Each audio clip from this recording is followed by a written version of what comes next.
Oh,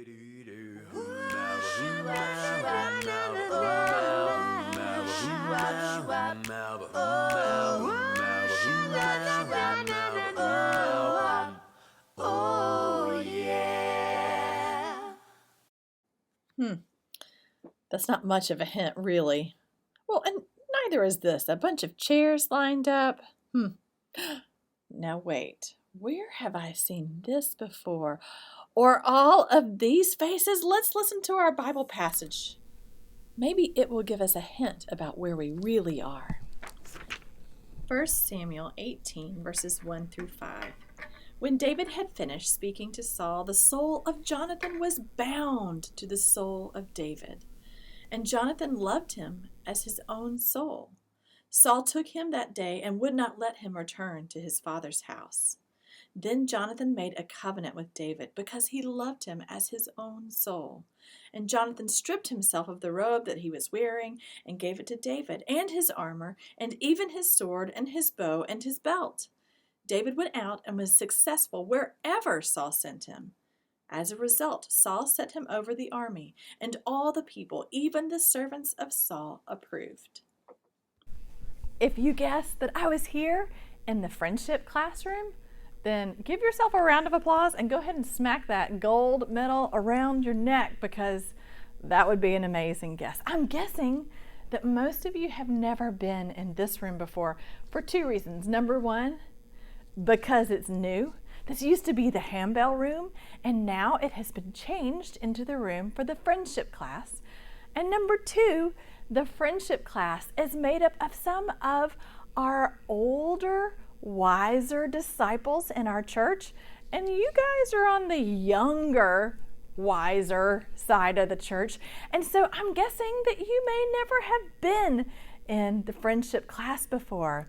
So all of the members of the friendship class have been together in Sunday school for such a long time.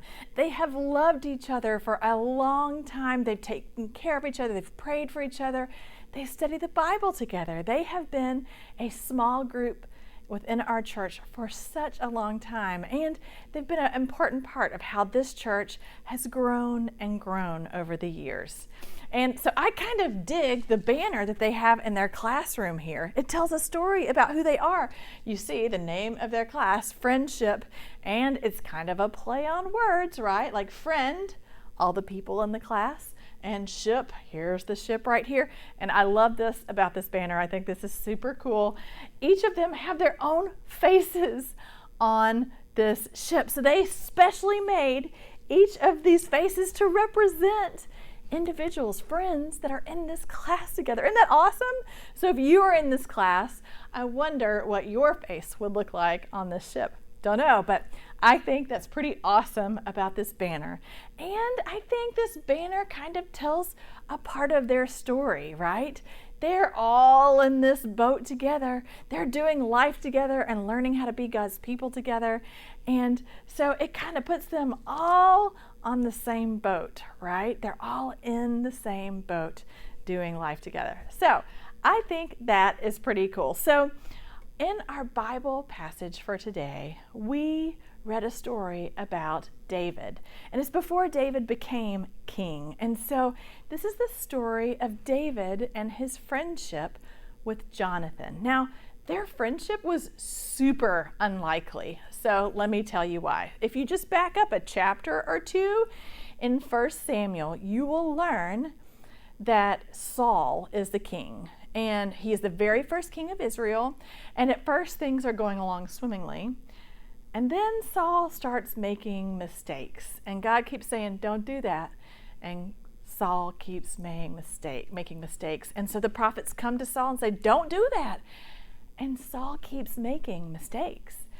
And so finally, the prophet Samuel comes to King Saul and says, you're out of chances, King Saul. God feels like this was a mistake, and God is raising up a new neighbor to be the new leader of Israel.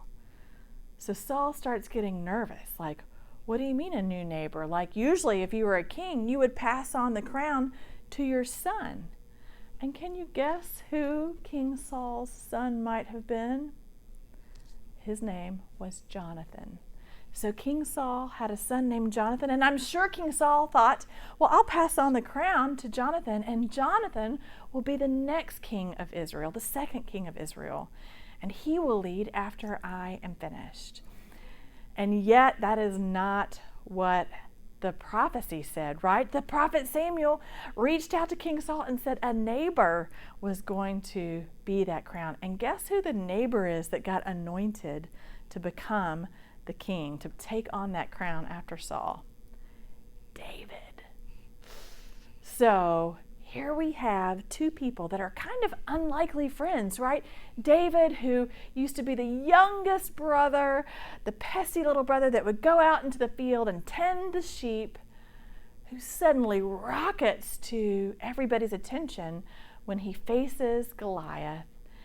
And David is the one that God intends to raise up as the next leader of Israel. And then there's Jonathan, who's the king's son, the prince, who always assumed he'd be king next. And yet, what we hear is that when Jonathan heard David speak to his dad, something about his soul was knitted together with David's soul. So I love this Bible passage, and I want you to listen to that language again. That it says that Jonathan was bound together with David. And so there are two really cool words. And remember, the Bible, the Old Testament, was written in another language. It was written in the language of Hebrew. And so there are two really cool Hebrew words that are in this verse that I really want us to pay attention to. So one of those cool words is nephesh. And you may have heard me say nephesh before. It is the word for soul.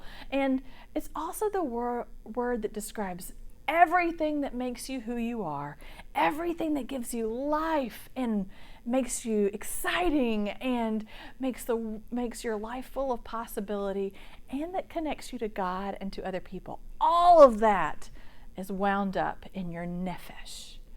And so that is one of the words we find in this verse, that Jonathan's nephesh is connected to David's nephesh. So they're who makes them all the cool things that they are, all those connection points come together in a really special way as friends for Jonathan and David.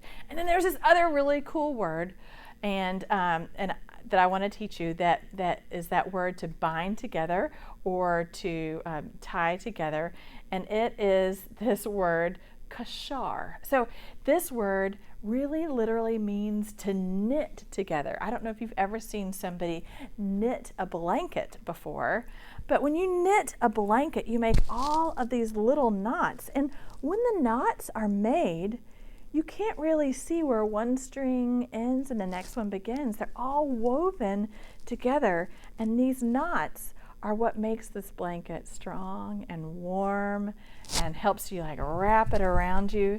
This is actually a special blanket that's made for folks that are going through a hard time.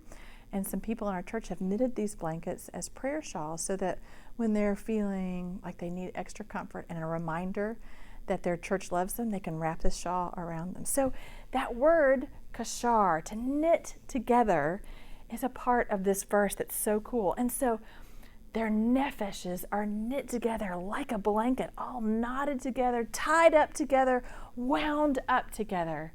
So it's hard to pull apart, isn't it? When you are that close, it's hard to pull apart. So what happens to one part affects the other part, right? So God created us with a nephesh that's ready to be connected to other people. And that is pretty awesome, isn't it? Like that God creates us not to live life by ourselves, but to have this deep love in our life, these friendships that aren't just like, hey, how you doing? And those friendships are fine. But this is a different kind of soulful friendship, like best friends that you really trust with everything you are, and that you can go to when you need encouragement, and that celebrate when things are awesome.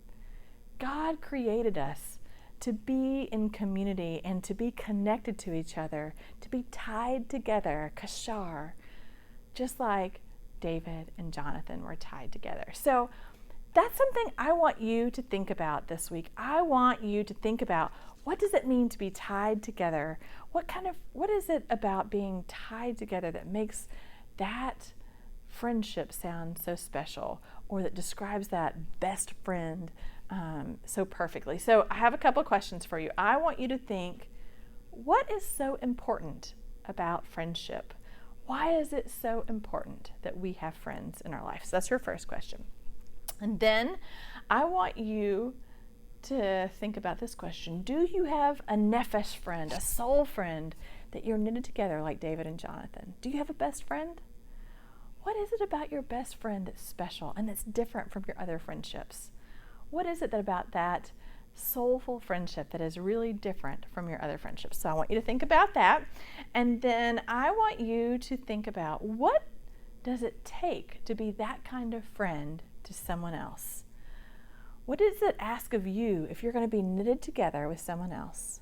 What does it mean to be a friend like that? What do you have to do to be a friend like that? And what do you want from a friend in a friendship like that? What are you hoping for in a best friend like that? And the last question I want you to ask is, how does knowing who God is and how God loves us, how does knowing that information help us figure out what it means to be soulful friends, to be best friends together? And how is that different than just kind of ordinary friendship? All right, that is your challenge for the next few days. I want you to be thinking about those questions. And I would love to hear the stories about your best friends, your soul friends, the ones that can finish your sentences and can tell when something's wrong just by the look on your face. The one who your soul is knitted together with. I can't wait to hear those stories, because I bet there are some really good ones. And I'm so thankful that God has put those important people in your life. All right, well, the friendship class has been great. I'm so glad that they let me film in their room. And who knows where I'm going to pop up next week. I'll see you then. Bye, guys.